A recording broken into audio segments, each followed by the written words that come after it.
சொல்லியிருந்தீங்க. ஓகே, நான் ஒரு சின்ன இது கொடுக்குறேன். யூஸ்வலி எத்தனை பேர் இங்கே கவர்மெண்ட் ஸ்கூல் பேக்ரவுண்ட் வந்து படிக்கிறீங்க?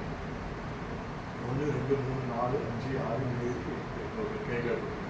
ஸ்கூல் படிக்கும் போது நம்ம கவர்மெண்ட் ஸ்கூல்ல சேர்க்கறதுக்கு ரீசன் என்னவா இருக்கும்? இல்ல, முடிஞ்சு போச்சு. பிரைவேட் ஸ்கூல்ல சேர்க்கறதுக்கு காரணம் நல்ல கோச்சிங், பணமும் இட்டு இருக்கு, இல்லைனாலும் கடன் வாங்கியா சேர்த்து விடுறேன். ரைட்டா? ஆனா காலேஜ் படிப்பு நீங்க போகும்போது பார்த்துருப்பீங்க, கவர்மெண்ட் ஸ்கூல்ல படிச்ச பசங்கலாம் பிரைவேட் ஸ்கூல்ல போய் சேருவாங்க, பிரைவேட் காலேஜ்ல போய் சேருவாங்க அதிகமா ஃபீஸ் கட்டி. பிரைவேட் ஸ்கூல்ல படிச்ச பசங்கலாம் ஃபீஸே இல்லாம கவர்மெண்ட் காலேஜ்ல போய் படிப்பாங்க. கவர்மெண்ட் ஸ்கூல்ல இருக்கிற வரைக்கும் தரம் வேற மாதிரி இருக்கு. ஹையர் எஜுகேஷன் டிபார்ட்மெண்ட் வரும்போது யார் நல்ல மதிப்பெண்கள் எடுத்திருக்காங்களோ, யார் போட்டி போட்டு நல்ல டாப் ரேங்கிங்ல இருக்காங்களோ அவங்களுக்கு தான் ஹையர் எஜுகேஷன் ஆப்பர்ச்சுனிட்டி கிடைக்கும். அது இப்ப இருக்கிற எல்லா இதுக்குமே காமன் தான். அப்ப கடைசியா அங்க வந்துடுறாங்க. அதுல இன்னைக்கு இந்தியாவில் இருக்கக்கூடிய ஒட்டுமொத்த பொறியியல் கல்லூரிகள்ல நம்பர் 1 இன்ஸ்டியூட் வந்து இந்தியன் இன்ஸ்டியூட் ஆஃப் டெக்னாலஜி. மொத்தம் 23 இன்ஸ்டியூட் இருக்கு இந்தியாவில். அதுல நம்ம திருச்சியில NIT திருச்சின்னு ஒன்று இருக்கு, அதோட பிரான்ச். தமிழ்நாட்டில் IIT மெட்ராஸ் 2 இருக்கு. அதுக்கப்புறம் IIT பாம்பே, கரக்பூர், டெல்லி அப்படின்னு பல பிரான்ச்சஸ் இருக்கு. இந்த மாதிரி 23 இன்ஸ்டியூட், மொத்தம் 16,000 சீட் ஒவ்வொரு வருஷத்துக்கும். இந்த 16,000 சீட்ல உள்ள ஒரு ஸ்டூடெண்ட் வரணும் அப்படின்னா JEEன்னு ஒரு எக்ஸாம் எழுதுவாங்க. அவங்க சயின்ஸ் அண்ட் மேத்ஸ் பேக்ரவுண்டா இருக்கணும். 16-17 லட்சம் பேர் எழுதுவாங்க ஒரு வருஷமும். அதுல இருந்து செலக்ட் பண்ணி அடுத்து 2.5 லட்சம் பேர் செலக்ட் பண்ணுவாங்க. அந்த 2.5 லட்சம் பேர்ல செலக்ட் ஆனவங்க, அதாவது first exam JEE mains, second exam JEE advance. அந்த அட்வான்ஸ்ல செலக்ட் ஆன 2.5 லட்சம் பேர் திருப்பி எக்ஸாம் எழுதுவாங்க. அதுல இருந்து 16,000 பேர் செலக்ட் பண்ணுவாங்க. அந்த 16,000 பேருக்கு இந்தியா ஃபுல்லா சீட் கிடைக்கும். அதுல முதல் 1000 பேருக்கு தமிழ்நாட்டில் போய் சீட் கிடைக்கும். அந்த 1000 பேர்ல தமிழ்நாட்டு சீட் 50 பேர் இருக்கும். ஒரு வருஷத்துக்கு அந்த 16 லட்சம் பேர்ல அந்த முதல் 50 பேர் யாரு? அதான் IIT மெட்ராஸ்ல இருக்க சீட். IIT மெட்ராஸ் தான் இந்தியாவில் இருக்க மொத்த இன்ஸ்டியூட்டோட நம்பர் 1. இதுல படிக்கிறதுக்கு ஒரு போட்டி, 4 வருஷம் படிப்பு, இன்ஜினியரிங் படிப்பு. அந்த படிப்பு படிச்சு முடிக்கிறதுக்கு முன்னாடி 4வது வருஷமே வேலை கன்ஃபார்ம். அந்த கிடைச்ச வேலையை நீ விட்டுறக்கூடாதுன்றதுக்காக, வெளியில வேற வேலை தேடக்கூடாதுன்றதுக்காக படிச்சுட்டு இருக்கும்போதே ஃப்ரீயா சம்பளம். குறைஞ்சபட்ச சம்பளம் 60,000 ரூபாய் மாசத்துக்கு. அதாவது நீ 15 வருஷம் உழைச்சி வரக்கூடியவனோட சம்பளம் முதல் மாசம் சம்பளமா வரும்.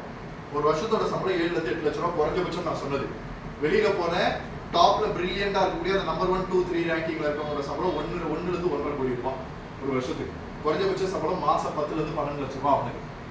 இதுதான் அந்த அடிப்படை பேசில் அந்த 1000 பேர் டாப் 1, 2, 3ல யார் நல்லா மார்க் எடுக்கிறான், யார் ஸ்கில் அப்டேட் பண்ணிக்கிறான். படிப்பு எப்படி ஸ்கூல்ல படிச்ச மாதிரி நோட்டு புக்கு எழுதுறதெல்லாம் கிடையாது. ஒரு விஷயத்த படிச்சா அதை செயல்முறையில செஞ்சு அதுல எக்ஸ்பர்டைஸ்டா நீ மாறி நீ ஒரு புது கண்டுபிடிப்பை உருவாக்கணும். இதுதான் படிப்பு. 4 வருஷமா எல்லா படிப்பும் அப்படிதான் இருக்கும். அதனால தான் இந்தியாவோட பிரில்லியன்ஸ், உலகத்தில் இருக்கக்கூடிய எல்லா டாப் கார்பரேட் கம்பெனிஸ்க்கும் ஒரு பிரில்லியன்ஸ் ஸ்டூடெண்ட் வேணும்னா இந்தியாவில் இருக்கக்கூடிய IIT-குள்ள தேடுவாங்க. IIT-குள்ள எடுத்துட்டு போவாங்க. அதனால தான் பேக்கேஜ், சேலரி, லைஃப் எல்லாமே மாறிடும். இதுக்கு ஒரு பெரிய காம்படிஷன் நடக்கும். பணம் இருக்கிறவங்க இதுக்காக கோச்சிங் எடுத்துக்கலாம், JEE கோச்சிங் எடுத்து வரா. இது ரொம்ப வருஷமா இருக்கு. நீட்ன்றது இப்போ வந்தது. மெடிக்கலுக்காக கொண்டு வரப்பட்ட NTA-ல இருந்து கொண்டு வரப்பட்ட ஒரு புது டெஸ்ட் வடிவத்தில் இந்த அனிதாவோட சூசைட் வந்த நேரத்துல இருந்து பரவலாக்கப்பட்டது நீட். ஆனா நீட்டுக்கும் IIT-க்கும் நிறைய வித்தியாசங்கள் இருக்கு. ஆனா கிட்டத்தட்ட IIT-யோட கோச்சிங் எடுக்கிறவங்களால நீட்டு ஈஸியா கிளியர் பண்ண முடியும், IIT-யும் ஈஸியா கிளியர் பண்ண முடியும். ஆனா நீட்டுக்கு கோச்சிங் எடுக்கிறவங்களால IIT-க்கு வந்து ஃபுல்லா கவர் பண்ணி க்ளோஸ் பண்ண முடியாது. ஏன்னா இதோட டெக்னிக்கல் இது அட்வான்ஸ் எல்லாம் வேற மாதிரி இருக்கும். இன்னைக்கு பெரிய ஒரு கியூரியாசிட்டியை கிரியேட் பண்ணனால நீட்டுக்குள்ள பல பேர் உள்ள போயிட்டு இருக்காங்க. மெடிக்கல் சீட்டுன்னு சொல்லிட்டு இருக்காங்க. அதுல 7.5 பார்த்த உடனே கவர்மெண்ட் சீட்டு அப்படி இப்படின்னு உள்ள போறதுலாம் நடக்குது. ஆனா உண்மையான அவலங்கள்னு போய் பார்த்தோம்னா நிறைய பிரச்சனைகள் இருக்கு. இன்னைக்கு அரசு பள்ளியில இருந்து படிச்சு வந்து 7.5% ஒரு கல்லூரியில ஒரு 10 பேர் போய் மெடிக்கல் சீட்ல ஃப்ரீயா போய் சேர்ந்துட்டாங்க அப்படின்னா அதுல 3 பேர் தான் படிச்சு முடிச்சுட்டு உள்ள வரும். மிச்சம் 7 பேர் 2வது வருஷத்தை கூட முடிக்க முடியாம அல்லது சுத்தி இருக்கக்கூடிய ஸ்டூடெண்ட்ஸோட கம்யூனிகேட் பண்ணிக்க முடியாம, இங்கிலீஷ் நாலேஜ் இல்லாததுனாலையும் கம்யூனிகேஷன் டெவலப்மெண்ட் இல்லாததுனாலையும் நான் திருச்சியில இருந்துகிட்டு மதுரையில இருக்கவங்ககிட்டயே பேசுறதுக்கு தயக்கப்படுவேன்.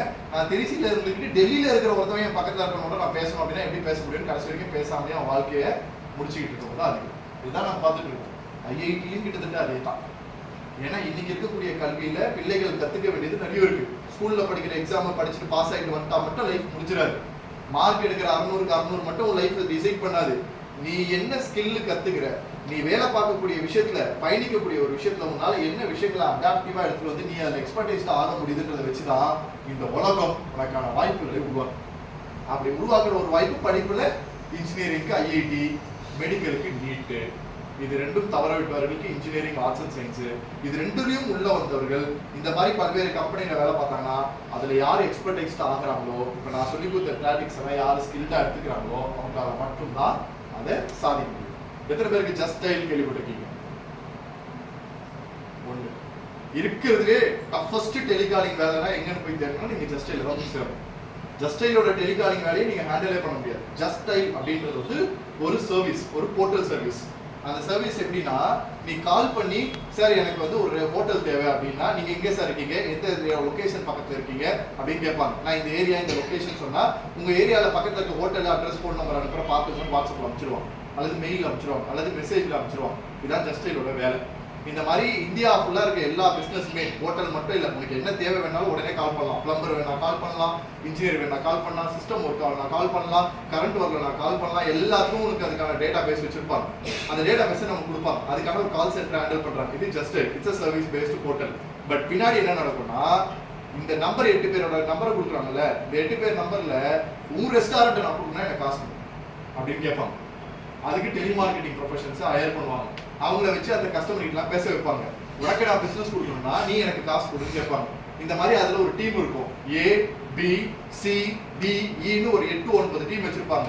ஏன்றது ஃப்ரெஷ்ஷா வர கால், முதல்ல வந்த கால், கஸ்டமரே கால் பண்ணி என்னோட பேரையும் நம்பரையும் உங்க ரெஜிஸ்டர் பண்ணுங்க, எவ்வளவு காசுனாலும் சொல்லுங்க நான் பண்றேன்னு கேட்கறவங்க ஏ. அந்த ஏல கன்வின்ஸ் ஆயிட்டவங்க பிசினஸ் கொடுத்துருவாங்க. கன்வின்ஸ் ஆகாதவங்க பிக்கு டைவர்ட் பண்ணுவாங்க. பில இருக்கிறவன் ஆல்ரெடி அவங்க வேண்டான்னு சொல்லி ரிஜெக்ட் பண்ணிட்டான். அந்த கஸ்டமர் இல்லைங்க என்னோட காசு அதிகமா இருக்கு எனக்கு பிடிக்கலன்னு ரிஜெக்ட் பண்ணிட்டான். ஆனாலும் அவனை கன்வெர்ட் பண்ணி பிசினஸ் பண்ண வைக்க வேண்டிய வேலை பிக்கு இருக்கு. இந்த பில இருக்கக்கூடியவன் ஒரு மாசம் ஹேண்டில் பண்ணணும். அவனால கன்வெர்ட் பண்ணி ஹேண்டில் பண்ண முடியலன்னா சிக்கு வரும்.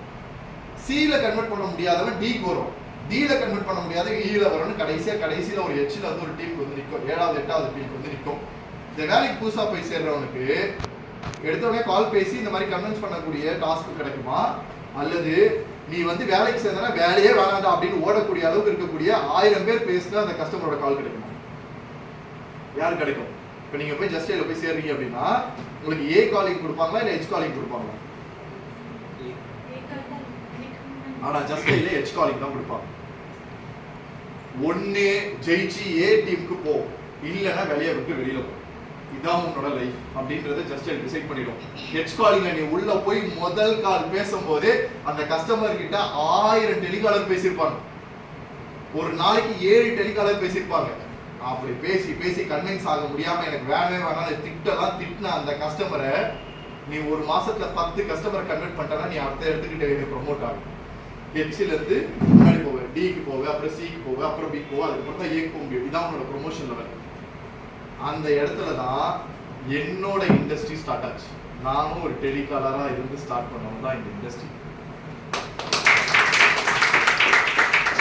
ஸ்கூல் படிக்கும் போது பெரிய படிப்பு மேல ஒரு ஆர்வம், நல்லா படிப்பேன், நல்ல மார்க் எடுப்பேன் அப்படின்னு ஒரு பெரிய ஆர்வம்.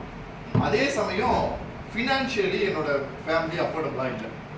முதல்ல 8th வரைக்கும் government aided school, 9th 10th corporation school, அப்படியே 11th 12th உள்ள போறேன். ஆனா எனக்கால 6th 7th என்னால மேனேஜ் பண்ண முடியல ஃபேமிலி பேக்ரவுண்டால. அதனால பேப்பர் போடுற வேலைக்கு போறேன், அப்புறம் போஸ்டர் ஓட்டுறது, கொரியர் டெலிவரி, சின்ன சின்ன வேலைகள், பால் போடுறது, இதெல்லாம் பார்த்து லைஃப் ஒரு பக்கம் போகுது. அந்த 8வது படிக்கிற வரைக்கும் என்னோட school first rank, class first rank இருந்ததுன்னா எப்ப பணம் சம்பாதிக்க ஆரம்பிச்சனோ என்னோட ரேங்க் மார்க் எல்லாம் கம்மியாக ஆரம்பிச்சிச்சு. ஏன்னா கான்சென்ட்ரேஷன் பணத்து மேல போகுது. ஏன் பணத்து மேல போகுதுன்னா அந்த பணம் இருந்தால் தான் நான் டியூஷனுக்கு ஃபீஸ் கட்ட முடியும், வேற வழி இல்லை. அப்ப எனக்கு இப்படி ஒரு சைக்கிள் நான் வந்து ஹேண்டில் பண்ணி ஆகணும். அப்பா அம்மாவை கஷ்டப்படுத்த விரும்பல. அவங்க வந்து ஒரு ஃபீஸ் கட்ட முடியாதுன்னு சொல்ல மாட்டாங்க. நான் கட்டுறேன்ப்பா, ஒரு 10 நாள் கொடு, ஒரு 20 நாள் கொடு, கொஞ்சம் அட்வான்ஸ் வாங்கணும். இது எவ்வளவு ஃபீஸ் இருக்கும்? வருஷத்துக்கு 100 ரூபாய் இருக்கும் ஸ்கூல் ஃபீஸ். இப்ப ஃப்ரீ பண்ணிட்டாங்க. அப்ப அந்த 100 ரூபாய்க்கு ஒரு பெரிய ஒரு ஓடும். இப்படி எல்லாம் தாண்டி வரதை அனுபவிக்க முடியாம சரி வேலைக்கு போய் நம்ம செலவை நம்ம பார்த்துப்போம், அப்பா அம்மா அவங்களோட வீட்டு செலவை பார்த்துக்கிட்டோம்னு சொல்லி அந்த ஒரு சுமையை குறைக்கிறதுக்கு ஓட ஆரம்பிச்சது. 12வது படிக்கும் போது 10th 11th வரைக்கும் பெரிய லீடர், 12th 11th ஸ்டாண்டர்டோட மேக்ஸ் லீடர். 12th ஸ்டாண்டர்டோட பப்ளிக் போர்டு எக்ஸாம்ல அதே மேக்ஸ் சப்ஜெக்ட்ல பப்ளிக் எக்ஸாம்ல ஃபெயில் ஆயிட்டேன். 56 மார்க், 70 எடுக்கணும், 56 மார்க். நான் சொல்லி கொடுத்தவங்க எல்லாம் நல்ல மார்க் பாஸ் ஆயிட்டான், நான் ஃபெயில் ஆயிட்டேன். ஸோ லைஃப்ல ஒரு பெரிய டேர்னிங் பாயிண்ட் 10thலயே நடந்துச்சு. 10thல என்ன ஆச்சுன்னா ஸ்கூல் ஃபர்ஸ்ட் வருவன்ற எய்ம்ல ஓடுறேன். என்னோட மார்க் 500க்கு 298 முடிஞ்சது. அப்பயே படிப்பு வரலன்ற மைண்ட் செட் வந்துருச்சு. 12th வரும்போது மேக்ஸ்ல ஃபெயிலு, 1200க்கு 728 மார்க். படிப்பு எல்லாம் எனக்கு தூரம் மாதிரி ஆகி போச்சு, வேற வழி கிடையாது.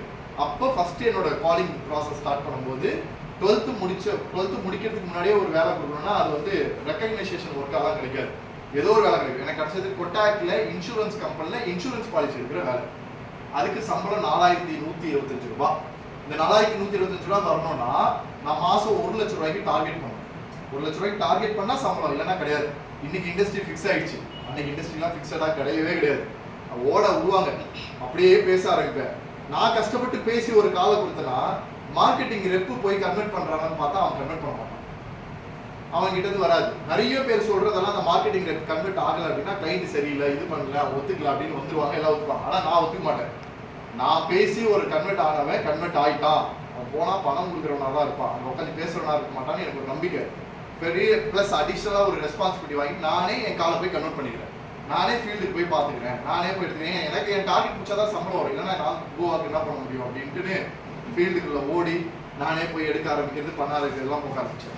எனக்கு கிடைச்ச முதல் கஸ்டமர் நல்லா பேசி கன்வின்ஸ் பண்ணிட்டேன், பயங்கரமா பேசி கன்வின்ஸ் பண்ணிட்டேன். கூப்பிடுறாப்புல போறான்னு சொல்லி கிளம்பி போறேன். தேடுறேன், இந்த ரோட்ல இப்படி நின்றுட்டு இருக்கேன், தேடுறேன் எங்க கடை எங்கேயுமே காணோம், ஏமாந்துட்டோம் போல இருக்கு அப்படின்னா ஃபோன் பண்ணி அட்டன் பண்றாரு. இங்கதான்ப்பா இருக்கேன், பாருப்பா. இப்படி திரும்பி லெஃப்ட்ல கீழே பாக்குறேன், செருப்பு தச்சுக்கிட்டு இருக்கேன், ரோட்ல செருப்பு தச்சுக்கிட்டு இருக்கேன். அந்த மனுஷங்கிட்ட இன்சூரன்ஸ்க்கு பாலிசி எடுத்து பேசி பணமும் கொடுக்கறதுக்கு வந்துட்டாரு. செக்கே இல்லாம செக் புக் அப்ளை பண்ணி பேங்க்ல இருந்து செக் லீஃப் வாங்கி வச்சிருக்காரு, எப்படி பண்ணணும்னு கைட் பண்ணலான்ட்டு. என் மனசு அவருக்கு ஆர்டர் கொடுக்க விரும்பல. நானே அவர் வேண்டான்னு ரிஜெக்ட் பண்ணி வெளில வந்துட்டேன். அதனால ஆபீஸ்ல எனக்கு ஒரு பெரிய ப்ரெஷரைஸும் டென்ஷனும் கிடைச்சது. நீ வந்து இதுக்கு தகுதி இல்லைன்னு எனக்கு 2 மாசம் சம்பளத்தை ஹோல்ட் பண்ணாங்க. நிறைய விஷயம் நடந்தது. எனக்கு சமூகத்தின் மேல ஒரு அக்கறை இருக்கு எப்பவுமே, அந்த சோசியல் ரெஸ்பான்சிபிலிட்டியும் இதுவும் இருந்தது. எனக்கு அது எனக்கு மனசு வரல. ஏன்னா நாம என் இடத்துல என் அப்பா இருக்காரு, எனக்கு யோசிச்சது ஒண்ணுதான். நான் இன்னைக்கு இப்ப 2 வகை இருக்கு இதுல. என்னன்னா நான் கம்பெனிக்கு துரோகம் பண்ற மாதிரி நான் அந்த செருப்பு தைக்கிறவன்ட்ட எடுத்துருவேன்.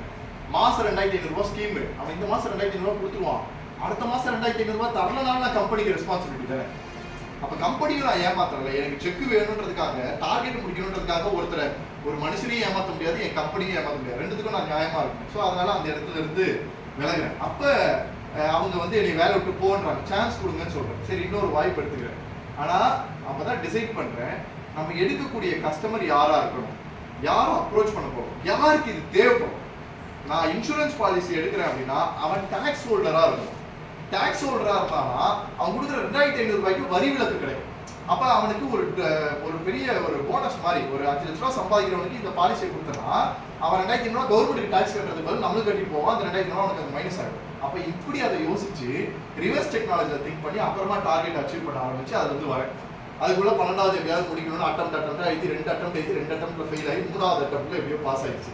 ஆனா காலேஜ் போகணுன்ற வெறி, ஏன்னா இந்த மாதிரி 5000 ரூபாய் சம்பளத்துக்கு இப்பெல்லாம் இருக்க முடியாதுன்னு கடைசியில் அப்புறம் முட்டி மோதி காலேஜுக்குலாம் போய் அந்த காலேஜ் படிக்கும் போதும் ஒரு 3 வேலை பார்த்தேன். காலையில பேப்பர் போடுறது, அடுத்து காலேஜ், அதுக்கப்புறம் வந்து ஏர்டெல் கம்பெனில வந்து இந்த பிராட்பேண்ட் எடுத்துக்கிறதுக்கான மார்க்கெட்டிங் ஜாப் ஒரு 3 மணி நேரம் பார்ட் டைம், 7 மணில இருந்து நைட்டு 12 மணி வரைக்கும் மூட்டை தூக்குற வேலை, இந்த மாதிரி ஒரு 3 வேலை பார்த்து காலேஜ் முடிக்கிறதுக்குள்ள அரியர்ஸ், சரியா படிப்பு வரல, பணம் சம்பாதிக்க ஆரம்பிச்சிட்டோம், அதை பத்தின தாட் வரல, ஸ்கில்டு டெவலப் பண்ணிக்கல, இப்படியே போக ஆரம்பிச்சேன். ஆனா வாழ்க்கைனா என்னன்றத எல்லா அடிகளுக்குள்ளேயும் தெரிஞ்சுக்க ஆரம்பிச்சிட்டேன். ஏன்னா எல்லா பேப்பர் போடுறது கொரியர்ல இருந்து மூட்டை தூக்குற வரைக்கும் எல்லா வேலையும் தெரியும் போது நமக்கு வாழ்க்கை தெரிய ஆரம்பிச்சிருச்சு.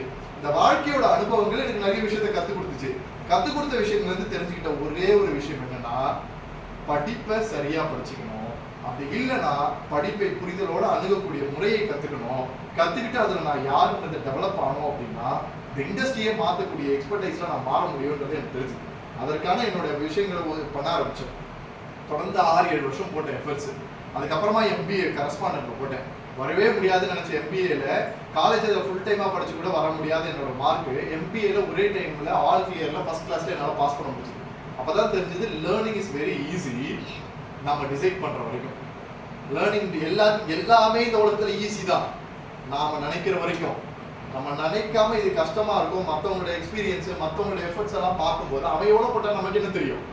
இந்த உலகத்துல சக்சஸ்ன்றது உன்னோட அச்சீவ்மெண்ட்டுக்கான சேர்ல போய் உட்கார்றது இல்லை, அந்த சேர்ல போய் உட்கார்றதுக்கு நீ எடுக்கக்கூடிய முயற்சிகளும் உனக்கு கிடைக்கக்கூடிய தோல்விகள் எல்லாமே சக்சஸுக்கான ஒரு ஸ்டெப்பு தான் அப்படின்றது ரொம்ப லேட்டாக தெரிஞ்சுக்கிச்சு. அதுக்கப்புறம் MBA முடிச்சேன். சேல்ஸ் என்னன்னு தெரிஞ்சிருச்சு, மார்க்கெட்டிங் என்னன்னு தெரிஞ்சிருச்சு. சேல்ஸையும் மார்க்கெட்டிங்கையும் பிராண்டிங்கையும் மூணுத்தையும் கம்பைன் பண்ணேன். இந்த உலகத்திலே இல்லாத சொல்யூஷன். சேல்ஸ் தெரிஞ்சவனுக்கு மார்க்கெட்டிங் தெரியாது, மார்க்கெட்டிங் தெரிஞ்சவனுக்கு பிராண்டிங் தெரியாது. இன்னமும் இண்டஸ்ட்ரி மார்க்கெட்டிங் எக்ஸிக்யூட்டிவ்னு சொல்லி சேல்ஸ் வேலையை தான் கொடுத்துக்கிட்டு இருக்கு. Marketing is totally different, sales is totally different, branding is totally different. இந்த மூணு இண்டஸ்ட்ரியோட ஐடென்டிஃபிகேஷன் எல்லாம் தெரிஞ்சது. இண்டஸ்ட்ரிக்குள்ள போய் ப்ளே பண்ணணும்னு விரும்பினேன். என்ன பண்ண முடியுமோ முயற்சி பண்ணணும்னு நினைச்சேன். இதுக்காகவே டஃபஸ்ட் ஜாப் எதுன்னு தேட ஆரம்பிச்சேன்.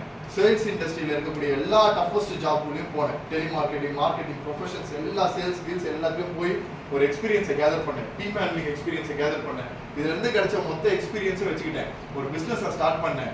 ஒரு சொல்யூஷன் பேஸ்டு பிசினஸ் கிரியேட் பண்ணேன். அதுல ஒரு ஸ்ட்ராட்டஜியை கிரியேட் பண்ணேன். என் பிசினஸ்ல நான் உனக்கு சர்வீஸ் பண்ணா நான் தான் டிசைட் பண்ணணும், நீ டிசைட் பண்ணக்கூடாது அப்படின்ற ஒரு மாடலை கொண்டு வந்தேன். இன்னைக்கு ஒரு பிசினஸ் பண்ணணும்னா என்ன நினைப்பா, நீ 10,000 கொடுக்குறேன்னா 10 வருஷத்துக்கு நீ எத்தனை வாட்டி 10,000 கொடுப்பன்ற நோக்கத்தோட தான் போவான். ஆனா என் ஸ்ட்ராட்டஜி அப்படி இல்லை. நீ 10,000 கொடுக்கணும், 6 மாசம் தான் என்கிட்ட கொடுப்பேன். 5வது மாசம் நான் சொல்லி கொடுக்கறத கத்துட்டு ஒழுங்கா நீயே அந்த 10,000 சேவ் பண்ணி வேலை பார்க்கறத பாரு. இல்ல அப்படின்னா நான் கேன்சல் பண்ணிட்டு போயிட்டே இருப்பேன் அப்படின்ற ஒரு ஸ்ட்ராட்டஜி கிரியேட் பண்ணேன். எல்லாருக்கும் இந்த ஜாலி தான், எல்லாருக்கும் ஒரு சந்தோஷம். ஏன் ஒரு பர்சன் ஒரு பொருளை விற்கிறதுக்கும் ஒரு பர்சன் என்னடா எங்களுக்கு காசு வேணாம்னு அவன் சொல்றான், என்னையே கத்துக்க சொல்லி சொல்றான், இது புதுசா இல்லையா அப்படின்னு உள்ள வருவாங்க இல்லையா. அப்படி வரக்கூடிய ஒரு விஷயங்கள்ல 2 விஷயம் பார்த்தேன். நிறைய பேர் பேசுவான், நீங்க எனக்கு மட்டும் பார்த்து பண்ணி கொடுங்க, கம்மி பண்ணி கொடுத்தீங்கன்னா நான் ஒரு 4 பேரை ரெஃபர் பண்றேன்னுவான். ஒருத்தனை கூட ரெஃபர் பண்ண மாட்டான். அப்படி சொல்லக்கூடிய ஒருத்தரும் யாரையும் ரெஃபரன்ஸே பண்ணவே மாட்டான். யார் ஒருத்தருக்கு நீங்க சொல்யூஷனை கொடுத்துருக்கீங்களோ அவன் ரெஃபரன்ஸ் கொடுத்துட்டே இருப்பான். பிசினஸ் கொடுக்குறவனுக்குலாம் ரெஃபரன்ஸ் கிடைக்காது, சொல்யூஷன் கொடுக்குறவனுக்கு தான் ரெஃபரன்ஸ் கொடுக்கும். ஏன்னா எனக்கு நீ கொடுத்த ஆஃபரை அவனுக்கு கொடுத்துட்டானா அவன் உனக்கு காம்படிட்டர் இல்லை, அப்புறம் நீ என்கிட்ட வரமாட்டேன் இல்லையா. இந்த ஸ்ட்ராட்டஜி எல்லா பிசினஸ் மேனுக்கும் தெரியும். அவன் உங்களோட ப்ளே பண்ற ஒரு மெத்தடாலஜி. அப்ப அதை நான் ரிவர்ஸ் டெக்னிக்ல மாத்தி இப்படி சொன்னோடனே எனக்கு கிளைண்ட் சொன்னாங்க. முதல்ல ஒரு 4 கிளைண்ட், அடுத்து ஒரு 10 கிளைண்ட் ஆச்சு, அடுத்து 40 கிளைண்ட் ஆச்சு, அப்ப 50 கிளைண்ட் ஆச்சு, அப்புறம் 100 கிளைண்ட் ஆச்சு. சென்னையில 2 வருஷத்துல 400 பிசினஸ் கிளைண்டோட பிசினஸ் ஸ்ட்ராட்டஜிஸ்ட் ஆனேன். இன்னைக்கு நீங்க சாப்பாடுலாம் ஆர்டர் பண்ண என்ன பண்ணுவீங்க? நீங்க சொன்ன அந்த பிராண்டை உங்க வாயில வந்து நுழையிறதுக்கு கிரியேட் பண்ண அந்த பிசினஸ் ஸ்ட்ராட்டஜிஸ்ட் நான் தான். சென்னையோட one of the leading business consultant. நான் ஹேண்டில் பண்ண அந்த பிராண்டே இல்லை. நீங்க பார்க்கக்கூடிய முக்கியமான எல்லா டாப் பெரிய பிராண்ட்ஸ், நீங்க பார்க்கக்கூடிய மிகப்பெரிய மூவிஸோட ப்ரொமோஷன்ஸ், இது எல்லாத்தோட ஸ்ட்ராட்டஜிஸ்டாகவும் நான் இருக்கேன். எல்லாமே பண்ணேன், நல்லா சம்பாதிச்சேன். எவ்வளவு சம்பாதிச்சனோ அது சொசைட்டிக்கு செலவு பண்ணேன். இது ரெண்டுத்தையும் என்னால் பேலன்ஸ் பண்ண தெரியல. ஒரு வாட்டி இது எல்லாத்தையும் விட்டேன், சொசைட்டிக்குள்ள வரணும்னு நினைச்சேன். நிறைய ப்ராப்ளம் இருந்தது, நிறைய விஷயங்கள் இருந்தது, அதெல்லாம் கடந்தேன். சொசைட்டிக்குள்ள வந்தேன், சோஷியலுக்குன்னு மாற்ற ஆரம்பிச்சேன். அதுக்கப்புறமா எனக்கு கிடைச்ச வேல்யூ என்னோட படிப்பும், நான் என்னோட சோஷியல் அனுபவங்களும், என்கிட்ட இருக்கக்கூடிய திறமைகளும், என்னோட வாய்ப்புகளும், இந்த உலகத்துக்கு நான் இருக்கக்கூடிய நேர்மையும் என்னைய இந்த இந்தியாவின் தலை சிறந்த கல்வி நிறுவனமான IIT மெட்ராஸோட சோஷியல் இனிஷியேட்டிவ் என்ற பொசிஷனை கொடுத்து என்னை அங்கே உட்கார வச்சாங்க. இதுக்கெல்லாம் எதிர்பார்ப்பு வந்து முன்னாடி இருந்த எதிர்பார்ப்புலாம் இவனோட நான் எப்படி டார்கெட் அதிகமாக பண்றது, நான் எப்படி இன்சென்டிவ் அதிகமாக ஆகுறது, இப்படி இருந்தப்பெல்லாம் என் வாழ்க்கை முன்னேறவே இல்லை. என்னையே நான் எப்படி சரி பண்ணிக்கிறது, என் குவாலிட்டியை நான் எப்படி வளர்த்துக்கிறது, இங்க இருக்கக்கூடிய 50 பேர் இருந்தாலும் 5000 பேர் இருந்தாலும் அவங்களுக்கு மத்தியில நான் இங்க சிறப்பானவன் இந்த உலகம் பேசுற அளவுக்கு எனக்கான வாய்ப்பு எப்போ உருவாகணும்னு சொல்லி ஓடிக்கிட்டே இருந்தேன். ஜஸ்ட் ஒரு நாள் நடந்துச்சு அந்த ஸ்பார்க். எப்படின்னா எதை பத்தியும் கவலைப்படாம நான் கால் பேசிட்டே இருக்கேன். டெல்லியில இருந்து ஒரு பர்சன் வந்திருக்காரு, ஒரு மிகப்பெரிய ஒரு ஆபீசர் வந்திருக்காரு. வந்தவர் கால் ரெக்கார்டிங்ஸ் எப்பவுமே அங்க இருந்து கேட்பாங்க, இங்கெல்லாம் கால் ரெக்கார்டிங்ஸ் இருக்கான்னு தெரியாது. நாங்க ஜஸ்ட் எல்லா ரெக்கார்டிங்கும் கேட்டு அதை வச்சு அவங்களோட இம்ப்ரூவ்மெண்ட்டே போடுவாங்க சேலரிக்கெல்லாம். சரி, எங்களுக்கு அங்க இருந்து கேட்கறதுல என் கால்ஸ் வந்து ரொம்ப சுவாரஸ்யமா இருந்துருக்கு போல. அதை பின்னாடி இருந்து கேட்டுட்டு என்னைய மொத்த ஜஸ்டைலோட ஆஃபீஸ்ல நிக்க வச்சு 640 பேர் சென்னை பிரான்ச் மட்டும் ஒர்க் பண்ணுவாங்க. உட்கார வச்சு என் கால்ஸ் 5 நிமிஷம் அங்க பாஸே பண்ண மாட்டாங்க. கால்ஸ் 24% ரன்னிங் ஆகிட்டு இருக்கும். பாஸ் பண்ணி என் கால் 5 நிமிஷம் போட்டு ஒருத்தர் டெலிகாலிங் பண்ணணும்னா இப்போ இதாண்டா பண்ணணும், இதான் பெஸ்ட் எக்ஸாம்பிள் கால்னு என்னை ப்ளே பண்ணான். அன்னைக்கு எனக்கு ஒரு சந்தோஷம் வந்தது. என்ன தெரியுமா? ஜஸ்டைல இன்டர்வியூல நான் உட்காரும் போது உனக்கு பேசவே தகுதி இல்லை, வெளியில போடான்னு சொன்னாங்க. அதே இடத்துல உள்ள நுழைஞ்சு அந்த மொத்த விஷயத்தையும் மாத்தி இன்னைக்கு ஜஸ்டைல ஒருத்தர் வேலை பார்க்கணும்னா ஒரு எக்ஸாம்பிள் கால் எப்படி இருக்கணும்ன்ற இண்டஸ்ட்ரிக்கு என்னை மாத்திச்சு. இல்ல, எனக்கு அங்க கிடைச்ச தோல்வி தான் என்னை மாத்தணும் உருவாக்குச்சு. ஸோ நமக்கு கிடைக்கக்கூடிய ஒவ்வொரு பிரச்சனைகளும், அவமானங்களும், அசிங்கங்களும் எப்படி மாத்திரமோ என்னோட இண்டஸ்ட்ரி ஸ்டாண்டர்ட் மாறும். 4100 ரூபாய் தான் சேலரியா இருந்தது. இன்னைக்கு மந்த்லி பேக்கேஜஸ் வந்து ஒரு நான் பிசினஸ்ல பண்ணும்போது 6-7 லட்சம். இன்னைக்கு நான் ஐஐடில இருந்து எனக்கு 1-1.25 லட்சம் கம்மி தான். ஆனா என்னோட மனநிறைவு சந்தோஷமா இருக்கு. ஏன்னா சமூகத்திற்காக நான் ஒரு சேவையா செஞ்சுட்டு இருக்கேன். அதை தாண்டி இந்த மாதிரி கிளாஸஸ் எடுக்கிறேன், ஒரு ஸ்டூடெண்ட்ஸ்க்கு ஸ்பீச் பண்றேன்னா என்னோட 1 மணி நேரத்துக்கோட வேல்யூ 15,000 ரூபாய் கொடுப்பாங்க. 1 மணி நேரத்துக்கு எனக்கு 15,000 ரூபாய் கொடுக்கக்கூடிய அளவுக்கு இந்த உலகம் மாதிரி இருக்கு. டிமாண்டபிள் இருக்கு. கலெக்டர்ஸோட ஸ்கெட்யூல் கொடுக்க முடியாத அளவுக்கு என்னோட டைமும் வேல்யூவும் டிமாண்டட்ல இருக்கு. ஆனா சொசைட்டிக்காக டிராவல் பண்ணுவோம், எப்ப கேட்டாலும் கொடுப்பேன். அதுக்கு ஒரு எக்ஸாம்பிள் தான் நம்மளோட மணிவண்ணன் ஐயா. தமிழ்நாடு வாலண்டியர்ஸ்னு ஒரு ஆர்கனைசேஷனை கிரியேட் பண்ணேன். 10,332 தன்னார்வலர்கள். ஒரே ஒரு நோக்கம் தான், நான் சர்வீஸ் பண்ணணும் இல்ல, சர்வீஸ் பண்ற எல்லாரையும் முன்னாடி தூக்கி விடணும்னு சொல்லிட்டு தான் இன்னைக்கு பண்ண ஆரம்பிச்சோம்.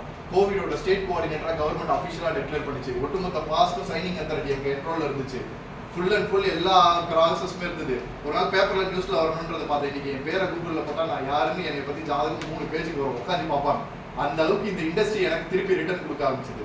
அதுதான் சமூகத்தில் இருக்கக்கூடிய பார்வை. நீ பண்ணக்கூடிய ஒவ்வொரு விஷயத்திலையும் சமூக எண்ணங்களும் நல்ல அக்கறையும். சமூக எண்ணம்னா என்ன? பக்கத்துல நீ ஜெயிக்கிற, இன்னொருத்தவங்க தோத்து போறாங்க, தோத்து போறவங்களுக்கு சொல்லி கொடுத்து அந்த ஸ்ட்ராட்டஜில அவனை ஜெயிக்க வச்சு பார்த்தோம்னா அதான் சமூக எண்ணம். வெளியில போயிருக்கவங்க சோறு கொடுக்கறது மட்டும் இல்ல சமூக எண்ணம்.